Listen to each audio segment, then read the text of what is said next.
শিক্ষা ব্যবস্থাটাকে কি বলা হতো? ব্রহ্মচর্য।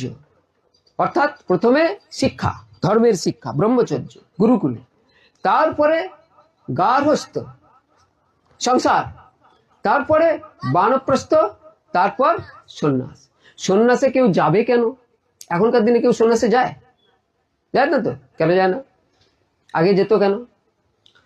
ব্রহ্মচর্যের সময়ই সে জেনে যেত যে জীবনটা হচ্ছে মিথ্যে। কথাটা ভালো করে ভাবো।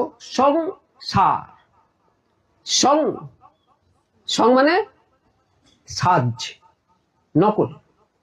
সার, সার মানে আসল।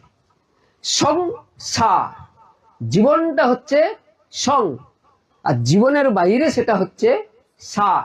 ব্রহ্মচর্যে তাকে এই সং আর সারটা ভালো করে বুঝিয়ে দেওয়া হতো। কিন্তু